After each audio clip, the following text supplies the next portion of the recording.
Hello everyone, this is Komal, your SST educator. Welcome back to your favorite channel, Unacademy Avengers class 6 to 10th.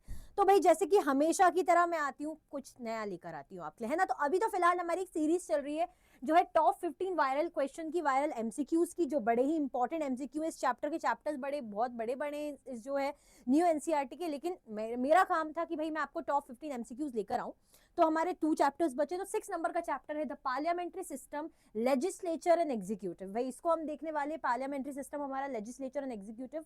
तो फटाफट से first question से start करते, जिसका answer आपको भी करते चलना है कमेंट सेक्शन में। ऐसा नहीं है कि बस हमें बैठ के देखना है, we have to answer these questions, यही प्रैक्टिस है। Which of the following statement is true? इनमें से कौन सी स्टेटमेंट ट्रू है? Lok Sabha is formed every 4 years. Lok Sabha represents the consent of states. Lok Sabha represents the consent of the people. या Lok Sabha is a permanent house. भाई इनमें से कौन सी बात जो है ट्रू है? सिर्फ एक ही बात सही है। तो लोकसभा फॉर्म एवरी 4 years, तो भाई नहीं, 5 years के लिए होती, तो ये तो फॉल्स हो गया। Lok Sabha represents the consent of states, नहीं भाई ये लोकसभा है, स्टेट्स नहीं बोल रहे हैं, है ना, ये आपकी राज्यसभा नहीं है। ठीक है, Lok Sabha represents the consent of the people, yes ये ट्रू हो जाएगा, यानी करेक्ट है। और ये भी परमानेंट हाउस है, नहीं भाई डिसॉल्व होती है हर 5-5 साल में, है ना। और पार्टी की कुछ लड़ाई हो जाए या कुछ यूनिटी टूट जाए तो भी डिसॉल्व हो सकती है ना। सो ऐसे में हमारा सी करेक्ट है, क्योंकि देखो क्या बोला जा रहा है यहाँ पे, समझो बात को, कि लोकसभा रिप्रेजेंट करती consent of the people. Consent of the people मतलब यहाँ पे जो मेंबर्स हैं, जो कैंडिडेट्स जो चुनकर आए, उनको वोट किसने दिया है? पीपल ने ना। तो यानी वो पीपल को रिप्रेजेंट करे, यानी वो पीपल की, जनता की पसंद है, जनता चाहती है कि वो वहां हो, तभी तो इसीलिए हमारा सी करेक्ट हो जाएगा। चलो भाई बढ़िया से आप लोग ने आंसर कर दिया होगा। विच of the following is not a part of the Indian parliament? इनमें से कौन सा जो है हमारे इंडियन पार्लियामेंट का पार्ट नहीं है? प्लीज जब भी क्वेश्चन करो ओवर कॉन्फिडेंस में नहीं रहना है, ध्यान से देखो कि नॉट कहां लिखा हुआ है। कहीं बार हम फ्लो में क्या करते हैं, तो फिर भी कैप में है तो आपको नॉट बड़ा दिख गया, है ना। स्मॉल में होता तो एकदम से नोट पे फोकस नहीं करते, तो क्योंकि गलती हमने भी की, तो जो हमने किया वही आपको सिखा रहे कि आप ना करो। सो इनमें से कौन सा जो है पार्ट नहीं है इंडियन पार्लियामेंट का? प्रेसिडेंट, लोकसभा, राज्यसभा या प्राइम मिनिस्टर? बताओ कौन सा नहीं है। सो देखो प्रेसिडेंट भी पार्ट होता है ना, तो ये आंसर नहीं होगा। लोकसभा भी पार्ट होता है, ये आंसर नहीं होगा। राज्यसभा भी पार्ट होता है, ये आंसर नहीं होगा। क्या नहीं है? तो भाई प्राइम मिनिस्टर जी पार्ट नहीं होते हमारे पार्लियामेंट का। जो हमारे प्राइम मिनिस्टर होते हैं वो गवर्नमेंट यानी रूलिंग पार्टी का पार्ट होते हैं। ऐसे पार्लियामेंट को हम इस तरीके से, पार्लियामेंट क्योंकि 3 तरीके से डिवाइडेड है, अगर हम देखेंगे तो पार्लियामेंट 3 तरीके से डिवाइडेड रहती है हमारी, है ना। राज्यसभा में रहती है, ठीक है, राज्यसभा, फिर हो जाती है हमारी जो है प्रेसिडेंट रहते हैं, 3 इस तरीके से प्रेसिडेंट हो जाते हैं, और उसके बाद हो जाती है हमारी लोकसभा, ठीक है। सो इस तरीके से हम करेंगे, ओके। चलो next question, Rajya Sabha is also known as, चलो मैं आपको 5 सेकेंड्स देती हूँ, बहुत इजी है। राज्यसभा को और क्या बोलते हैं? House of the people, lower house, council of states या फेडरल हाउस? क्या बोलते हैं हम राज्यसभा को, बताइए। सो इजी है, हमारा आंसर क्या होगा? हमारा आंसर यहाँ पे हो जाएगा, हम राज्यसभा को बोलते हैं काउंसिल ऑफ स्टेट्स, है ना, स्टेट्स को रिप्रेजेंट करते हैं ना। चलो next question, the Rajya Sabha is presided over by, भाई राज्यसभा में कौन लीड करते हैं, बैठते हैं mean? So speaker of the Lok Sabha, prime minister of India, vice president of India, president of India. तो थोड़ा सा हम कॉमन सेंस लगाए तो ऑप्शन एलिमिनेशन मेथड भी बहुत इंपॉर्टेंट रोल प्ले करता है। तो लोकसभा के स्पीकर की बात करें तो भैया जी लोकसभा के स्पीकर क्लियर लिखा है, लोकसभा, हम तो राज्यसभा पूछ रहे हैं, पॉसिबल नहीं है। प्राइम मिनिस्टर ऑफ इंडिया, जी नहीं, ये तो लोकसभा का पार्ट है। प्रेसिडेंट ऑफ इंडिया, जी नहीं भाई, ये हमारा आंसर हो जाएगा वाइस प्रेसिडेंट ऑफ इंडिया, ठीक है। तो सी हमारा करेक्ट आंसर हो जाएगा। आगे बढ़े जी, फटाफट से गाड़ी को आगे बढ़ाएं। चलो, the main role of the presiding officer of a house of parliament is to. अब पार्लियामेंट में जो प्रिजाइडिंग ऑफिसर होते हैं, चाहे हम जो है वाइस प्रेसिडेंट जी की बात करें, स्पीकर साहिब की बात करें, क्या रोल होता है उनका? क्या वो लॉस को ड्राफ्ट करने के लिए होते हैं या ऑर्डर मेंटेन करते? भाई कभी डिबेट्स वगैरह हो जाए, मामला गर्म हो जाए, तो उनको मेंटेन करने के लिए कि भाई शांत, लेट हर स्पीक या लेट हिम स्पीक, इस तरीके से बोलने के लिए, या हाउस को इंटरनेशनल लेवल पे रिप्रेजेंट करते हैं, या मिनिस्टर्स को अपॉइंट करने का काम करते हैं। तो भैया यहाँ पे अगर हम बात करें तो इनका रोल होता है जैसे कि बेटा प्लीज लड़ाई नहीं करो, आप अच्छे से बोलो, आप अच्छे से बोलो, ये वाला पार्ट है। तो मेंटेन करते हैं ऑर्डर ड्यूरिंग डिबेट्स। जब भी डिबेट होता है तो आपने तो देखा है लोकसभा के कैसे डिबेट होते हैं, कॉमेडी भी चलती है, गुस्सा भी होता है, हर चीज वहां देखने को मिलती है, मिर्च मसाला। क्योंकि इंपॉर्टेंट होता है ना, डिस्कस कर रहे होते हैं चीजें, तो ऐसे में अग्रेशन आता है, डिस्प्यूट्स होते हैं, तो कौन होते हैं मेंटेन करने के लिए? हमारे जो है प्रिजाइडिंग ऑफिसर। ओके चलो next question, which function is considered equally important as the legislative function of the parliament? इनमें से कौन सा फंक्शन जो है लेजिस्लेटिव फंक्शन के बराबर ही इंपॉर्टेंट है? लेजिस्लेटिव फंक्शन क्या होता है? लेजिस्लेटिव फंक्शन क्या करता है? टू मेक लॉज, है ना, ये क्या करता है? लॉज बनाता है, इनका काम होता है कानून बनाना, इंपॉर्टेंट है भाई। इनमें से कौन सा लेजिस्लेटिव की बराबरी? जुडिशियल, एग्जीक्यूटिव, फाइनेंशियल या एडवाइजरी? हमारा आंसर यहाँ पे हो जाएगा एग्जीक्यूटिव। एग्जीक्यूटिव क्या करती है? इंप्लीमेंट करती है ना, जो लॉज बन गए भाई उनको इंप्लीमेंट भी तो करना है, बिना इंप्लीमेंट या एनफोर्स करे काम कैसे चलेगा? तो एटा चलबे ना, ठीक है। सो it is very very important, implement करते हैं, एनफोर्स करते हैं। चलो नेक्स्ट क्वेश्चन में चलते हैं। The prime minister and the council of ministers together form a part of the, जो हमारे प्राइम मिनिस्टर होते हैं, काउंसिल ऑफ मिनिस्टर्स होते हैं, वो किसको फॉर्म करते हैं? लेजिस्लेचर, जुडिशरी, यूनियन एग्जीक्यूटिव या स्टेट एग्जीक्यूटिव? बहुत अच्छा क्वेश्चन, 10 सेकंड्स दे रही हूं मैं आपको। सो 1 2 3 4 5 6 7 8 9 10, ठीक है। सो 10 सेकेंड्स पूरे हो चुके हैं और मुझे लगता है कि काफी कम लोगों ने करेक्ट किया होगा या ज्यादा लोगों ने किया होगा, तो वेल एंड गुड, बहुत अच्छी बात है। लेकिन हमारा आंसर यहाँ पे क्या हो जाएगा? Union executive. Okay next question में चले। Okay, the council of minister is headed by the, जो हमारे काउंसिल ऑफ मिनिस्टर्स होते हैं, मिनिस्टर्स का ग्रुप होता है, उनको कौन लीड करते हैं? उनके हेड कौन होते हैं? President, vice president, prime minister, speaker of Lok Sabha? जल्दी बताओ भाई, कौन इनके हेड होते हैं वहां पर? सो क्या हो जाएगा हमारा आंसर? प्राइम मिनिस्टर हो जाएंगे, ठीक है, प्राइम मिनिस्टर, पीएम हो जाएंगे। ओके चलो नेक्स्ट क्वेश्चन में चलते हैं। आपको कंसीडर करनी है इनमें से कौन सी स्टेटमेंट मनी बिल के अकॉर्डिंग सही है। So which of the statements given above are correct? आपको बतानी है। 3 statements are given here, money bill के रिगार्डिंग है, यहाँ पे लिखा है ना मनी बिल।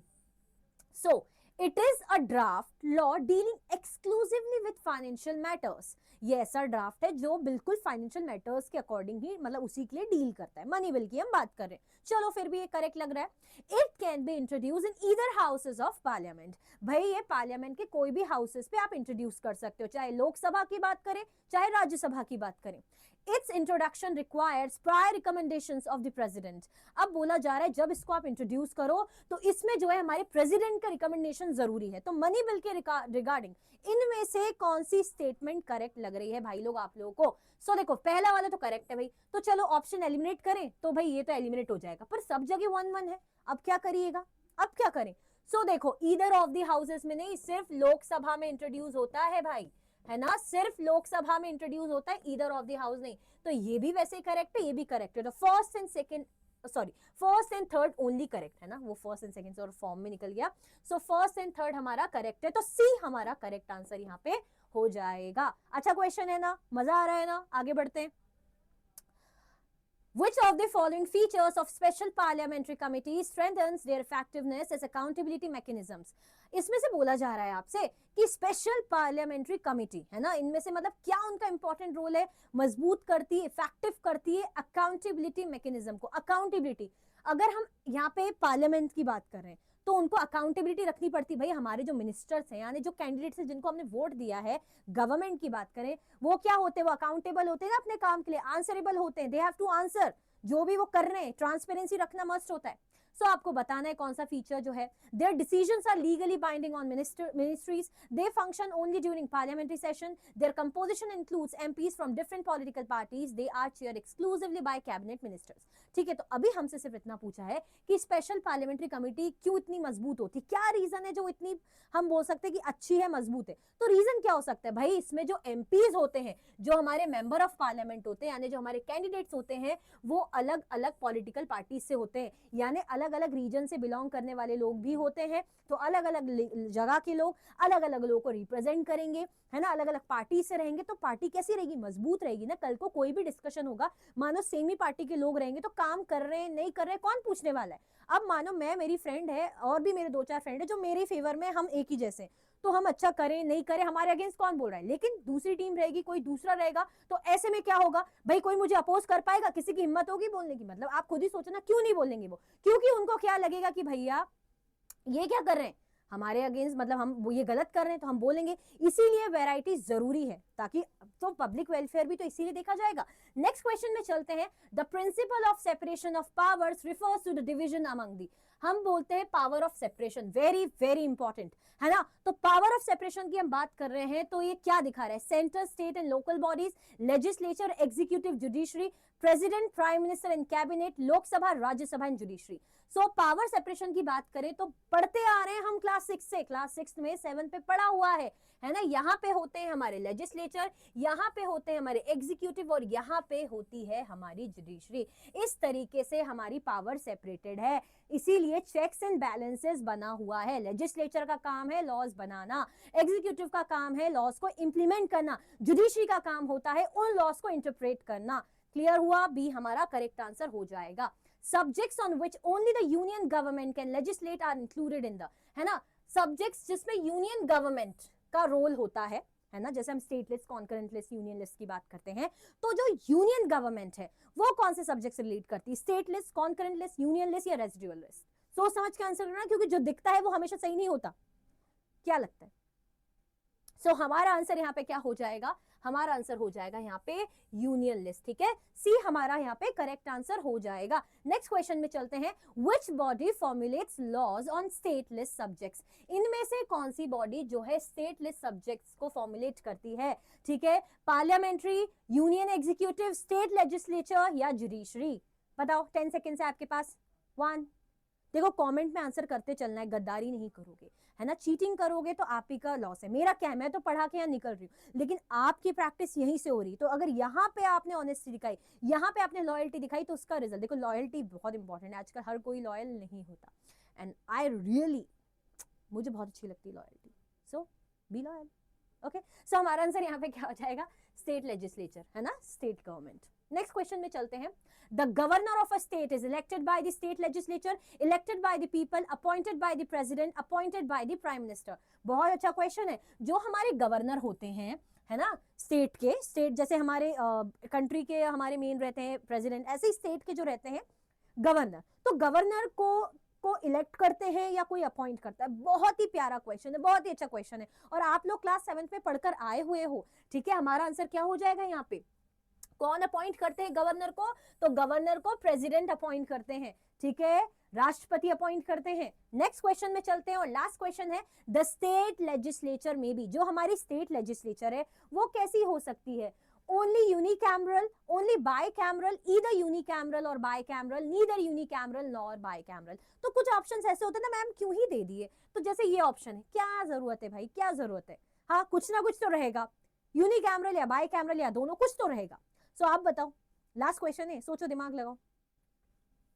तो देखो बेटा, हमारा आंसर क्या हो जाएगा भाई? यूनिकैमरल भी रह सकता है और बाइकैमरल भी रह सकता है। जैसे विधानसभा, विधान परिषद की बात करें तो कुछ कुछ ऐसे गिने चुने स्टेट्स है जिसमें बाइकैमरल सिस्टम है, यानी बाइकैमरल मतलब कैमरल की बात करें तो चैम्बर्स, यानी 2 हाउसेस। जैसे लोकसभा, राज्यसभा है हमारे पार्लियामेंट की, तो ऐसी स्टेट की बात करें तो विधानसभा चुनाव, विधानसभा हम सुनते हैं लेजिस्लेटिव असेंबली, तो ऐसी विधानसभा, विधान परिषद भी होती है किसी किसी स्टेट में। तो इधर यूनिकैमरल और बाइकैमरल, वैसे ज्यादातर स्टेट्स में यूनिकैमरल होती है, बट बाइकैमरल भी हो सकती है। सो आंसर सी करेक्ट है, इसको गलत करके मत आना ओवर कॉन्फिडेंस में, ठीक है। सो आई होप आपको ये टॉप 15 एमसीक्यूज बहुत अच्छे लगे होंगे।